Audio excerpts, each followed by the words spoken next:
calls.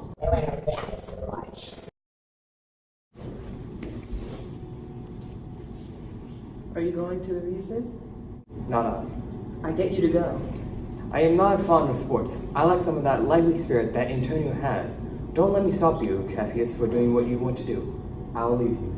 Brutus, I've been observing you lately. I don't see that gentleness and show of affection in your eyes that I used to receive from you.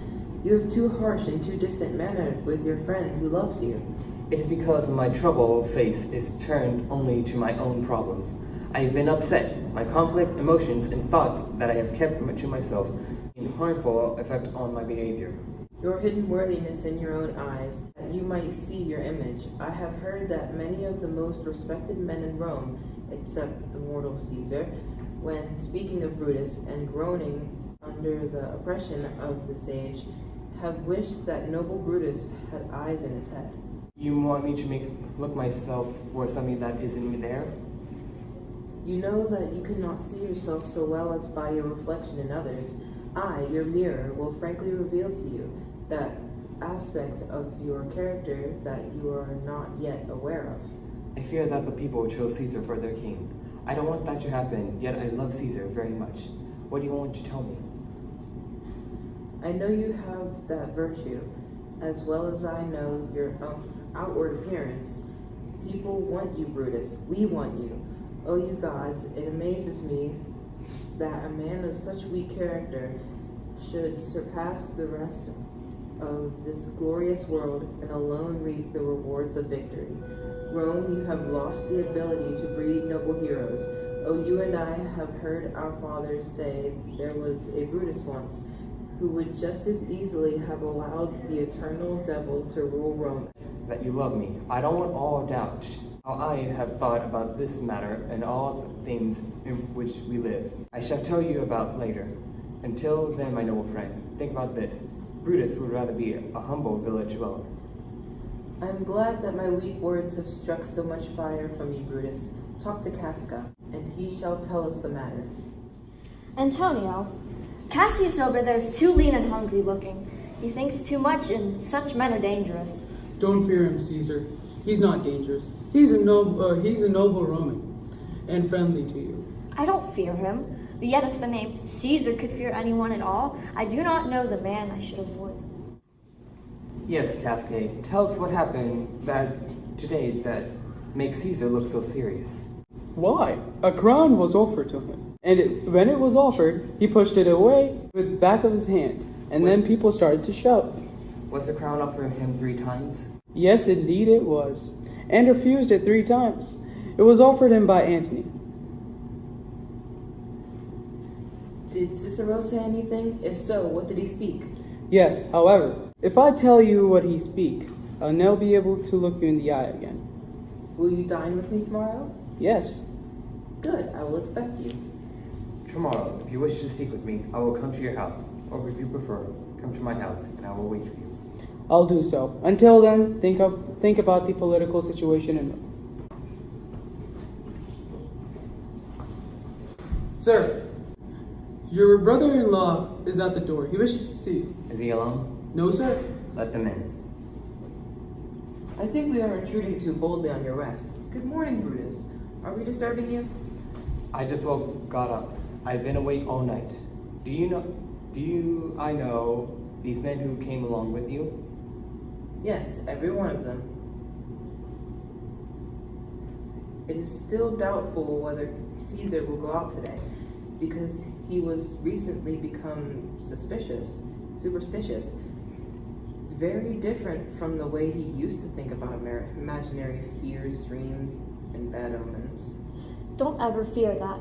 If he is determined to stay home, I know how to persuade him to go, because he loves to hear stories. But when I tell him he hates flatterers, I guarantee I will bring to the capital. No, all of us will be there to get him. By 8 o'clock? Is that the latest time? Let that be the latest time. And don't fail to be there then. Good gentlemen, look fresh and lively. The Ides of March have come. Yes, Caesar, but they haven't gone. Hail Caesar! Read this note. Trombonius wishes to read. when you have a chance, this humble request of this. O Caesar, read mine first, because mine's a matter that concerns Caesar personally. Read it, great Caesar. What concerns me personally shall be considered last. Don't delay, Caesar. Read it instantly. What, is the man mad? Fellow, get out of the way. What are you asking for favors right in the street? Come into the Capitol. I'm in the Capitol.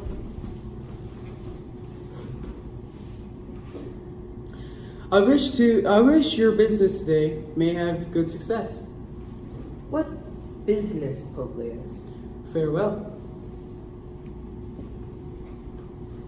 What did Publius Lena say? He wished that our business today might succeed. I'm afraid that our purpose has been revealed. Look how approaches Caesar. Watch carefully. Casca, be quick, because we fear that we have been found out. Brutus, what shall be done?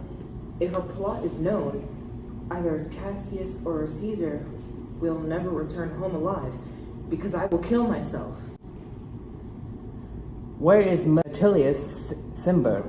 Let him go and present his request to Caesar right away. He is ready. Go near him and support him. Casca, you shall strike the first blow. Are we all ready? What wrong is there now that Caesar and his Senate must correct? Most high, most mighty, and most powerful Caesar, Metellus Cimber kneels humbly before you. I have to cut you off, Summer. These bowings and these servile courtesies might stir the passion of ordinary men and turn the natural laws of the universe and the first decree of the gods into a merely childish set of rules. Don't be so foolish as to think that Caesar has such a wild and highly emotional nature that'll be swayed from its true purpose by appeals that move fools. I mean, flattery, exaggerated bows, and the base, slobbery fawning of a spaniel.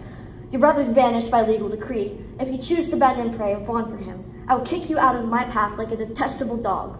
Know this, Caesar doesn't commit any wrongs, nor will he seek satisfaction by law without reasonable cause.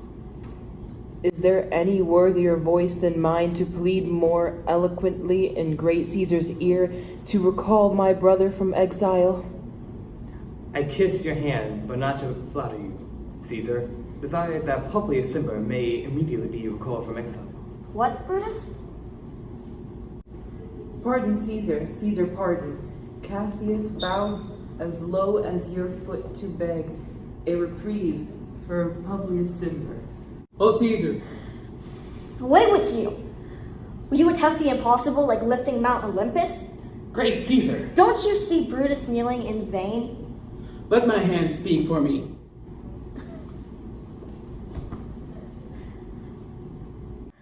And thou also, Brutus, then it is time for Caesar to fall. Liberty, freedom. Your Anne is dead. Run from here, proclaim and cry about the streets.